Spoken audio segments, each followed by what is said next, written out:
6월 18일 금요일 출애굽기 28장 1절부터 14절까지의 말씀입니다. 그동안 설명했던 성막의 구조에 대하여 간단하게 정리하겠습니다. 성막은 크게 세 부분으로 구분할 수 있습니다. 지성소, 성소, 뜰입니다. 지성소와 성소는 아마도 천막같이 생겼는데 지붕이 4겹으로 덮여 있습니다. 지성소와 성소는 휘장으로 구분되어 있고요. 지성소 안에는 언약궤가 있고 성소 안에는 분향제단, 등잔대, 떡상, 즉 진설병이 있습니다. 성소의 휘장 밖으로 나오면 뜰입니다. 뜰에는 대야와 번제단이 있습니다. 출입문 역할을 하는 뜰의 휘장이 있고 이 휘장 밖은 이스라엘 진영입니다. 인터넷상에서 성막에 대한 그림을 볼 수 있을 것입니다. 참고만 하시고 이들에게 그림이 아닌 말씀으로 전하신 하나님께 집중하시기 바랍니다. 개인적으로 성막을 묵상하면서 구별 속에서의 소통과 연합의 중요성을 깨닫게 되었습니다. 그리스도인에게 가장 중요한 삶의 자세와 태도는 개인의 정체성을 지키면서 지체들과 온전한 연합을 이루고 나아가 세상과 유연하게 소통하는 것으로 생각합니다. 그리스도인이 세상과 불통이고 외골수라는 말을 듣는다면 곤란하지 않을까요? 주신 말씀을 잘 기억하는 가운데 삶의 지혜로 나타나기를 예수님의 이름으로 축복합니다. 아멘. 28장은 제사장직과 관련된 말씀으로 시작하는데요. 1절부터 5절까지의 말씀을 함께 읽겠습니다. 내 형 아론으로 하여금 이스라엘 백성들의 자손 가운데 그의 아들들인 나답과 아비후와 엘르아살과 이다말과 함께 내게 나오게 하여라. 그리하여 그가 제사장 직분을 맡아 나를 섬기게 하여라. 너는 너의 형 아론을 위해 거룩한 옷을 지어주어 영광과 아름다움을 선사해야 하는데 내가 지혜의 영을 주어 뛰어난 솜씨를 갖게 된 사람들 모두에게 말해 제사장으로 나를 섬기게 될 아론을 거룩하게 할 옷을 짓게 하여라. 그들이 지어야 할 옷들은 가슴패, 에봇, 겉옷, 에봇 안에 받쳐 입은 옷, 관, 띠다. 그들은 너의 형 아론과 그의 아들들을 위해 이 거룩한 옷들을 지어야 한다. 그래야 그들이 제사장으로 나를 섬기게 될 것이다. 그들로 하여금 금실, 청색실, 자주색실, 홍색실, 고운 배실을 쓰게 하라. 아멘. 하나님께서는 이스라엘 백성들의 자손 중에서 아론과 그의 아들 나답과 아비후와 엘르아살과 이다멜을 모세에게로 인도하여 제사장 직분을 수행할 자로 구별하셨습니다. 특히 대제사장으로 세우신 아론을 위해서는 거룩한 옷을 지어주어 영광과 아름다움을 선사하기를 원하셨습니다. 아론은 본래 영화롭고 아름다운 존재가 아닙니다. 그도 이스라엘 자손 중 다른 이들처럼 연약함에 쌓여있는 인간입니다. 다만 중보자 직무를 수행할 수 있도록 거룩하게 구별해 줄 옷이 필요했습니다. 이 옷은 하나님을 섬기는 거룩한 목적에 쓰여질 것이기 때문에 이 옷을 만드는 일은 하나님이 지혜의 영으로 채운 자에 의해 수행될 것입니다. 그들은 하나님으로부터 특별한 재능을 부여받은 기술자들입니다. 제사장은 오직 하나님의 부르심 때문에 존귀한 영광을 덧입습니다. 이 직분은 남보다 뛰어난 실력이나 성품으로 차지하는 것이 아닙니다. 오직 하나님께서 부르시고 하나님께서 구별해 주셔서 거룩한 직무를 수행할 수 있습니다. 신약의 성도는 거룩한 제사장입니다. 하나님께서 모든 성도를 제사장으로 삼으셨습니다. 오직 하나님의 부르심으로 제사장이 된다는 사실은 연약하고 죄인이고 하나님의 원수 같은 자라도 자격 미달은 아니라는 것입니다. 과거에 어떻게 살았든 하나님께서 선택하셨다는 사실이 중요합니다. 하지만 하나님께서 제사장으로 뽑은 자를 영화롭고 아름답게 하기 원하셨음도 더불어 생각해야 합니다. 이제는 과거처럼 살아서는 안 되는 것이지요. 거룩한 제사장 직분에 어울리도록, 거룩한 제사장 신분에 어울리도록 하나님의 말씀을 잘 분별하고 부끄러울 것이 없는 일꾼으로 인정된 자로 자신을 하나님 앞에 드리기에 힘써야 합니다. 제사장이 없는 성막은 인간 없는 에덴 같을 것입니다. 하나님은 성막을 설계를 계시한 직후에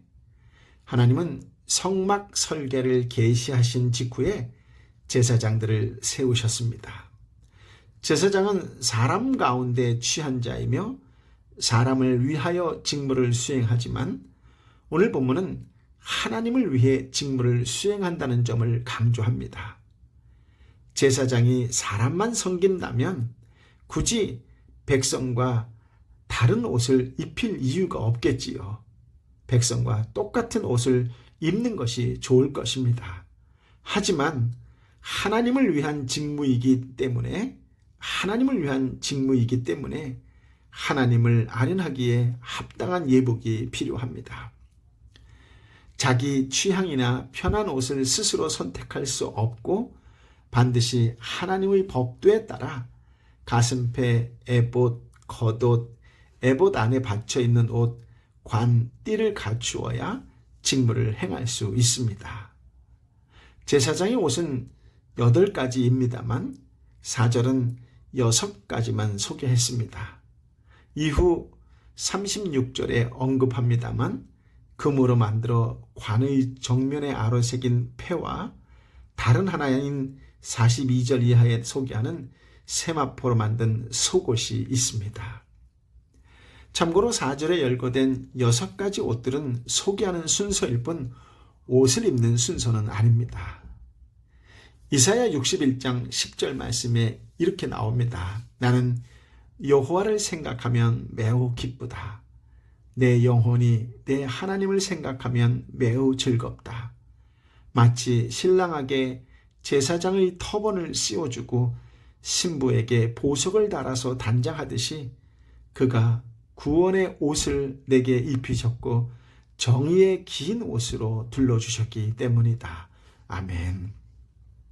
우리는 예수 그리스도로 인하여 값없이 의의 옷을 입을 수 있게 되었고 하나님 앞으로 당당하게 나아갈 수 있게 되었습니다.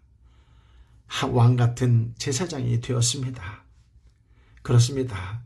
세상 속에서 제사장의 직무를 감당하는 그리스도의 제자로 살아가시기를 예수님의 이름으로 축복합니다. 아멘. 이제 제사장 의복 가운데 맨 먼저 묘사된 것 에봇에 대하여 함께 말씀으로 확인하여 볼까요? 6절부터 8절까지의 말씀입니다.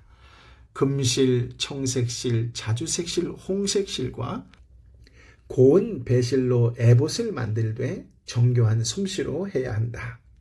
에봇의 두 귀퉁이에는 어깨끈을 붙여 묶을 수 있게 하고 허리띠도 그것과 마찬가지로 정교하게 짜되 금실, 청색실, 자주색실, 홍색실과 고운 배실로 에봇과 하나로 이어서 짠다. 아멘. 에봇은 대제사장이 입은 옷 중에서 가장 중요한 옷으로 제일 겉에 입었습니다. 에봇은 성막을 만들 때 사용하던 값진 재료들로 정교하게 만들었습니다. 멜빵과 같은 어깨끈과 허리띠도 에봇과 같은 재료로 짜서 연결합니다. 그 모양이 얇은 구명조끼나 앞치마와 유사한 형태였다고 합니다. 9절부터 14절까지의 말씀을 함께 읽어볼까요?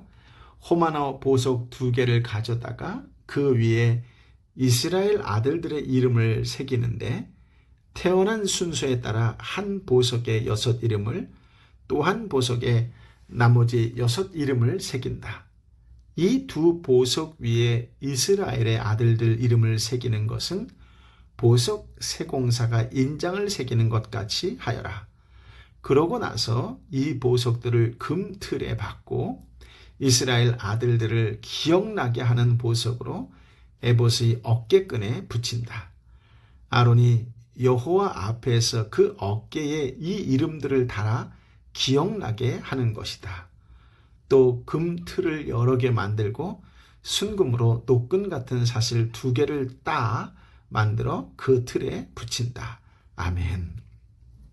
에봇의 어깨끈 위에 박혀있는 2개의 보석 호마노에 대한 설명 부분이지요. 호마노는 보통 빨강, 검정, 흰색 등 여러 빛깔이 겹겹으로 어우러져 있는 보석이라고 합니다. 이스라엘 아들들의 이름을 출생 순서대로 6명씩 새긴 호마노 2개에 금태를 둘러 2 어깨 위 멜빵에 붙여서 기념하는 보석, 기념 보석으로, 기억하는 보석으로 삼았습니다.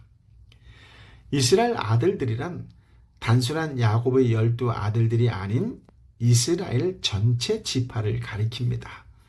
따라서 대제사장이 그들의 이름이 새겨진 호마노를 어깨에 메고 하나님께 나아가는 것은 곧 대제사장이 이스라엘 전체를 대표하여 하나님께 나아가는 의미가 됩니다.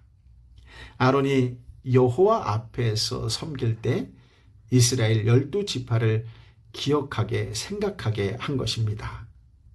기념 보석의 금태에는 따은 금사슬을 달아서 가슴패를 달 수 있게 합니다. 대제사장은 바뀔 수 있어도 그 임무는 바뀌지 않습니다. 대제사장의 양쪽 어깨에 있는 12지파의 이름도 절대 지워지지 않습니다. 아론이 죽은 후에도 대제사장의 복장은 계속해서 대물림 되었습니다. 대제사장의 의복은 인간적인 권위를 내세우기 위한 것이 아닙니다. 의복의 각 부분은 모두 예수 그리스도의 사역을 드러내는데 중요한 역할을 합니다. 대제사장의 의복을 입는 자는, 대제사장의 의복을 입은 자는 자신이 하나님의 거룩한 도구라는 사실을 인식해야 합니다. 대제사장의 행동 하나, 언어 하나는 백성들의 삶의 질과 직결합니다. 백성은 대제사장의 간과 사역을 통해 치유와 회복을 경험합니다. 하나님은 이스라엘 백성이 화려한 옷을 입은 대제사장에게 관심을 끌게 하심으로 진정한 복이 하나님께 있음을, 하나님께만 있음을 드러내고자 하셨습니다. 백성들은 흉년이 들고 질병이 퍼지며 대적의 약탈이 있을 때마다 제일 먼저 대제사장을 찾았습니다. 때에 따라 탈출구가 보이지 않는 최악의 상황이라 할지라도 대제사장이 이 옷을 입고 하나님 앞으로 나아가기만 하면 하나님은 구원을 허락하셨습니다. 그렇습니다. 우리의 상황과 환경을 잘 아시는 예수 그리스도는 우리의 대제사장으로 절망과 아픔 속에서도 참된 희망과 회복을 가져다 주시는 분이십니다. 주님은 이 땅의 성도를 거룩한 제사장으로 부르셨습니다. 하나님의 은혜 아래서 경건과 거룩함에 이르는 훈련을 게을리하지 않아야겠지요. 무엇보다도 아파하는 이웃에게 은혜와 축복과 구원의 통로로 살아가는 진정한 중보자 한 사람이 되시기를 예수님의 이름으로 축복합니다. 아멘. 아버지 하나님, 사랑하는 아버지 하나님, 오늘 귀한 말씀, 생명의 말씀으로 함께하여 주시니 감사합니다. 대제사장의 의복을 통하여 하나님께서 무엇을 말씀하시고자 하셨는지에 대하여 깨달음을 주시니 감사합니다. 아버지 하나님, 예수님께서 대제사장이 되시어 우리를 이끄시고 인도하시고 중보하시는데 예수님의 마음이, 예수님의 뜻이 어디에 있는지를 깨닫게 하여 주시니 감사합니다. 우리가 세상 화려함에 미혹되어 예수님을 바라보지 못하는 어리석은 자가 되지 않고 어떤 상황과 환경 속에서도 오직 예수님만을 바라보시는 믿음의 사람으로 살게 하여 주옵소서.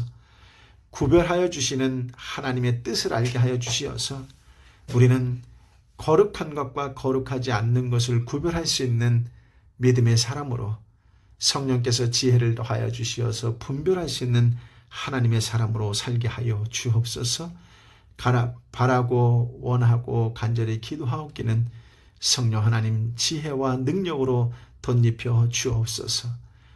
성령 하나님께서 주신 그 지혜로 하나님의 것과 세상의 것을 구별할 줄 알게 하여 주시고 하나님만을 바라보며 하나님만을 사모하며 하나님만을 추모하며 살아가는 믿음의 한 사람으로 살게 하여 주옵소서.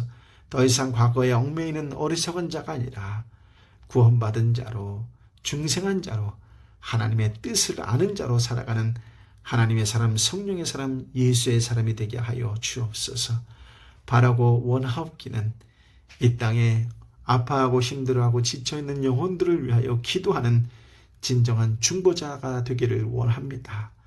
이 소명을 잘 감당할 수 있도록 성령 하나님 임하여 주옵소서. 성령 하나님 역사하여 주옵소서. 오늘도 어렵고 힘든 자리에 있음에도 불구하고 오직 예수 그리스도의 이름을 부르며 간절한 마음으로 기도하는 하나님의 사람들 한 사람 한 사람을 기억하여 주옵시고 저들 기도 위에 기름 부어 주옵소서.